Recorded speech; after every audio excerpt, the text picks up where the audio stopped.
Picture this. It's the late 1700s. You're a fresh American soldier in the Revolutionary War, and your uniform looks less like an intimidating military outfit and more like whatever your mom could stitch together.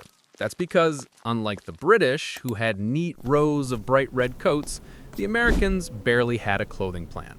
In fact, George Washington himself complained in letters that his army looked more like a mob than an organized force.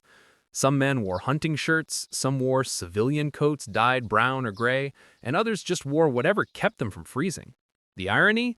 That chaotic look became a kind of secret weapon. British soldiers in bright scarlet stood out like targets in a field, while the ragtag Americans blended into forests and hills. Basically, camouflage was born out of poverty, not fashion. And here's a kicker. In 1779, Washington officially approved the rifleman's hunting shirt as a sort of national uniform because it was cheap, easy to sew, and distinct from British red. Imagine that, the most powerful army in the world in bright candy apple red, and the underdog rebels in patched-up pajamas somehow won. Not because they looked cool, but because they looked like trees.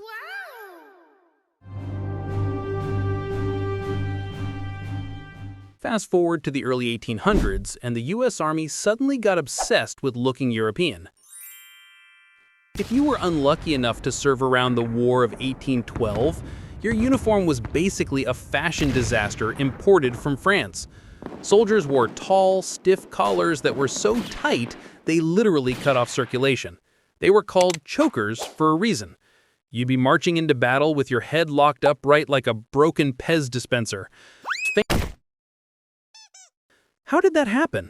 Because military designers thought discipline should be visible. If you couldn't bend your neck, you looked obedient. Never mind that you also looked like you were being slowly strangled.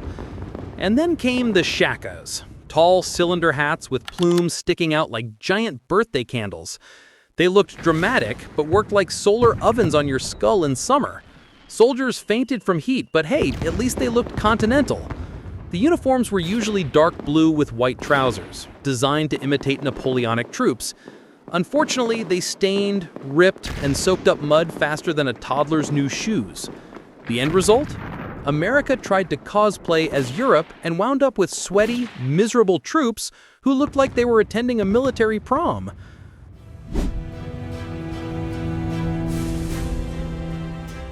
By the 1840s and the Mexican-American War, the Army decided to simplify, but only a little. Blue wool coats became the standard, and they were heavy enough to bake bread in. Picture wearing a thick winter coat under the Mexican sun, because that's literally what US soldiers had to do. No breathable fabrics, no lightweight alternatives, just pure wool and sweat. If you passed out from heat stroke, congratulations, you were on brand. The trousers were sky blue, which sounds stylish until you realize it made troops stand out against dry, dusty landscapes. The irony? They stuck with it because leaders thought it looked distinctly American. Soldiers in combat often ditched regulation coats and marched in undershirts, because otherwise they'd be cooked like rotisserie chickens. But here's the funniest part. Despite being wildly impractical, that blue color stuck. It became iconic. So iconic that decades later, Civil War uniforms were based on the exact same shade. Basically, fashion inertia kept the Army sweating in blue long after common sense said otherwise.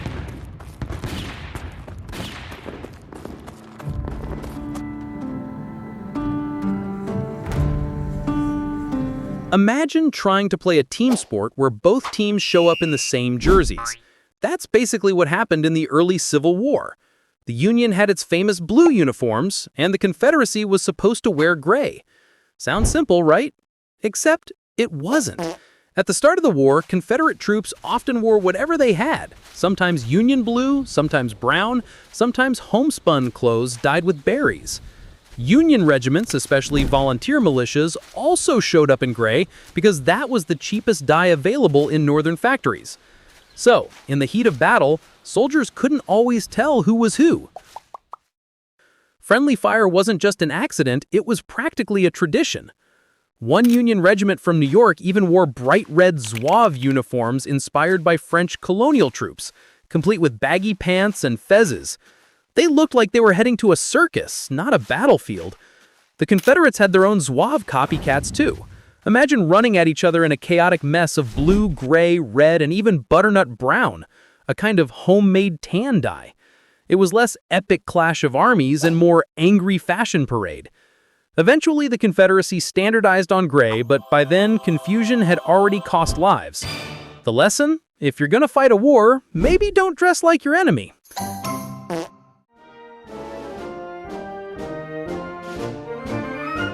After the Civil War, America pushed west, and the Army's uniforms adapted to frontier life.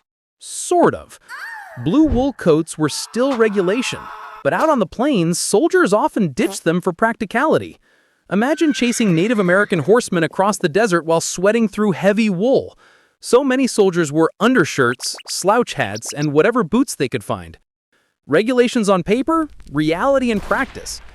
This was also the era of the famous Buffalo Soldiers, black regiments who fought in the harshest conditions.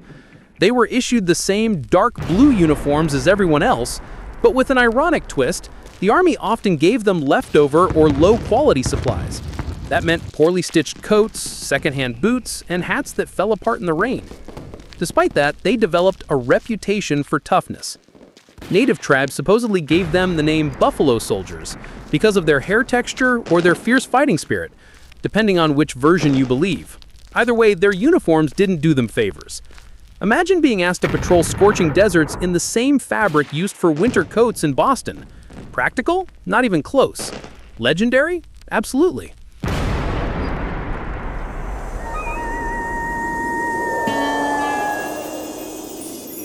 By 1898, the U.S. went to war with Spain in Cuba and the Philippines, and the Army finally learned that wool plus tropical sun equals disaster. Soldiers were still wearing heavy blue coats and sky blue trousers. The result? Thousands of cases of heat stroke and exhaustion. It was so bad that many soldiers literally stripped down in the field, fighting in undershirts and suspenders. If you think that sounds like an awkward bar fight, you're not wrong. Only after the embarrassment of sweating to death in Cuba did the Army introduce the first real tropical uniform, khaki. Borrowed from the British, it was lighter, cooler, and didn't make you look like a melted candle after 10 minutes in the sun. The khaki uniform debuted late in the war, but it stuck around. Soldiers loved it because it actually worked with the climate. Still, tradition dies hard, and blue wool uniforms lingered on in ceremonial use. So, for a while, the Army had this split personality, sweating in khaki overseas, strutting in blue back home. Basically, they were halfway modern and halfway stuck in the past. Bye-bye. Like someone who finally buys a smartphone but still carries a pager.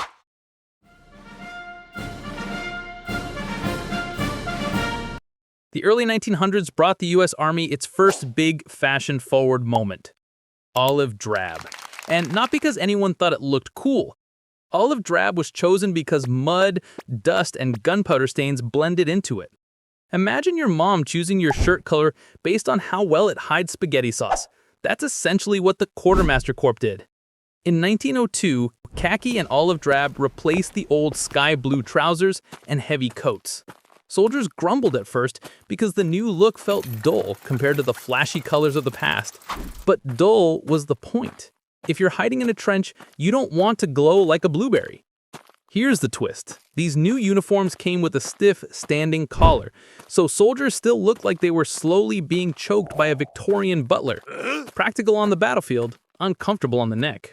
And just to keep things spicy, the Army still made ceremonial uniforms in the old blue for parades. So you had soldiers who looked like camouflage warriors in the field, but like Civil War reenactors on Main Street.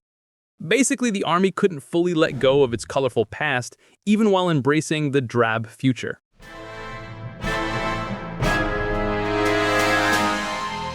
When America entered World War I in 1917, it brought with it a uniform that was both practical and oddly British. The U.S. adopted the service coat, a brownish olive tunic with large pockets paired with puttees, cloth strips wrapped around the lower leg like DIY shin guards. They looked clumsy, but they kept mud out of boots. Soldiers hated putting them on. Imagine wrapping Christmas lights around your legs every morning. But they worked. And then came the iconic doughboy helmet. Officially called the M1917 helmet, It was basically a British Brodie helmet copied for US troops. Wide-brimmed like an upside-down suit bowl, it was designed to deflect shrapnel raining from above.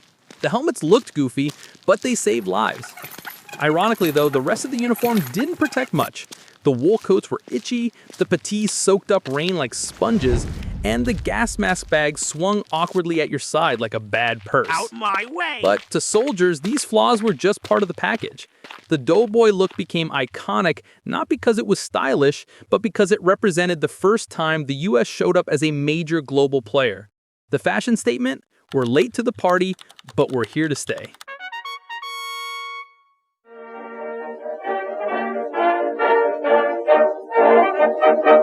By World War II, the US Army had ditched the puttees and embraced something more modern, the M1941 field jacket. Imagine a windbreaker that wasn't waterproof, didn't keep you warm, and shrank in the rain. That was the standard issue jacket at the start of the war. Soldiers nicknamed it the shoddy jacket. It was so bad that many replaced it with British gear or whatever they could scrounge.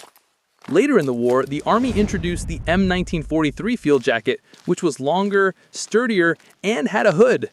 Soldiers loved it. Paired with olive drab wool trousers and the famous steel M1 helmet, the look became one of the most recognizable uniforms in history. That helmet, by the way, was a game changer. Unlike the old doughboy suit bowls, the M1 hugged your head and gave better side protection. It was so effective it stayed in service until the 1980s. The irony? While the helmet was cutting edge, the wool uniforms were still heavy, itchy, and miserably hot in the tropics.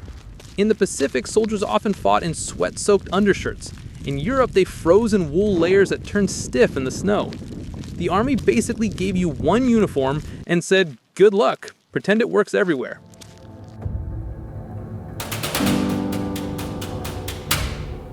Picture this, it's the Korean War in the early 1950s, temperatures dropped to -30, and you're issued World War II leftovers.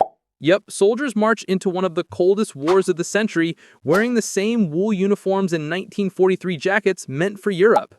Spoiler, they didn't cut it. Frostbite cases skyrocketed, soldiers literally froze in their boots. Some even had their shoelaces snap because the ice made the leather so stiff.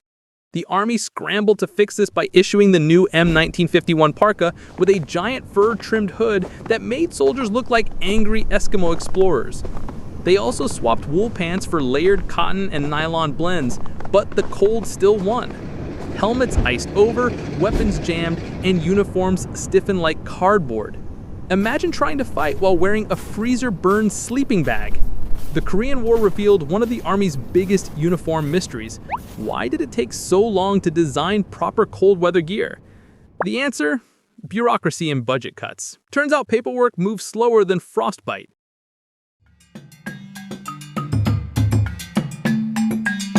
Now flip the climate dial. In the 1960s, soldiers swapped icy trenches for sweltering jungles. Welcome to Vietnam, where wool was finally ditched for cotton ripstop fatigues. These uniforms were lightweight, breathable, and dyed in that iconic green that faded into the jungle. Soldiers called them jungle fatigues, and they were a massive upgrade, except when they weren't. The cotton soaked up rain like a sponge, and in Vietnam, it rained every 5 minutes. Wet uniforms meant chafing, rashes, and the delightful growth of mold. Boots rotted, socks disintegrated, and anything left damp for too long smelled like a swamp monster. On top of that, the jungle fatigues had giant pockets. Great for carrying grenades, bad when those grenades snagged on vines. Soldiers basically carried their own portable supply closets on their pants and jackets. And then there was camouflage, or rather, the lack of it. Early in the war, most US troops still wore solid green, not camo. The logic? Commanders thought camo looked un-American. Only later did specialized units like Special Forces get tiger stripe camouflage, which blended beautifully into the jungle. Regular infantry had to wait until the 1980s to catch up. Imagine fighting a guerrilla war dressed like a giant green traffic cone while your enemy blends in perfectly. Not ideal.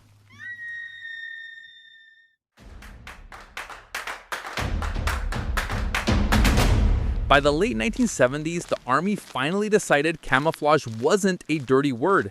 Enter the woodland pattern, the green, brown, black design that became the look of the Cold War Army.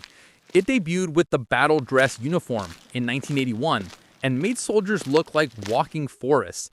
The BDU was sturdy, had tons of pockets, and looked great in training videos. But in practice, it was a mixed bag. The woodland camo worked fine in temperate forests, but stood out in deserts, snow, or urban areas. Basically, it was camouflage that only worked part of the time. Soldiers ended up spray painting gear, sewing cotton over their helmets, or just getting sunburned in the wrong environments. And let's not forget the boots, black leather that needed barely polishing. Imagine trudging through mud, then being told to shine your boots until you could see your reflection. It was military theater at its finest.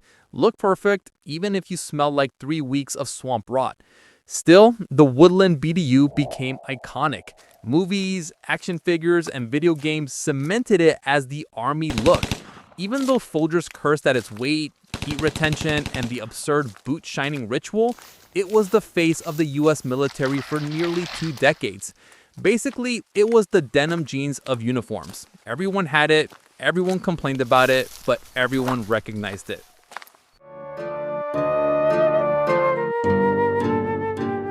Early 1990s, the US stormed into Kuwait and Iraq during the Gulf War. Soldiers are still rocking woodland camo, which, newsflash, doesn't blend in with endless sand. So the Army rushed out desert uniforms. The first attempt, a tan and brown pattern with little black specks that looked suspiciously like chocolate chips. And just like that, the chocolate chip camo was born. From a distance, it looked decent. Up close, you look like a walking cookie. Soldiers joked about it constantly, but it actually worked pretty well in rocky deserts like Kuwait. The problem was Iraq's terrain wasn't just rocky, it was flat and sandy. Against wide stretches of pale tan, the dark chocolate chip dots stood out like polka dots on a beige bedsheet. But hey, at least it wasn't green woodland camo. Later came the 3-color desert camo, sometimes called coffee stain camo, which ditched the black dots and blended better with sand.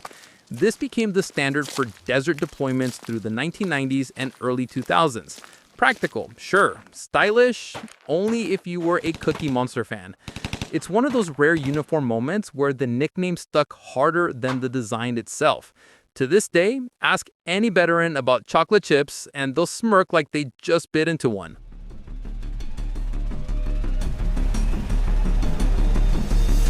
The early 2000s brought the US Army's boldest fashion flop, the Universal Camouflage Pattern, or UCP. Imagine someone looked at gravel, squinted, and said, yes, this is the future. That's what soldiers were forced to wear starting in 2004. The pixelated gray, green, beige blend was supposed to work in forests, deserts, and cities. Universal camouflage, one pattern to rule them all. Except it didn't blend anywhere. In woodlands, you stood out like a blocky Lego man. In deserts, you look like a stormtrooper on vacation. In cities, you just look like a weird sofa. Soldiers hated it. The camo became infamous for making troops easier to spot, not harder. And the irony? It cost billions to design and issue. Billions. Imagine paying luxury car prices for camouflage that made you more visible. That's like buying an invisibility cloak that comes in neon pink. By 2010, the Army admitted defeat. The UCP was phased out and quietly buried like a fashion crime scene. But its ghost lingers.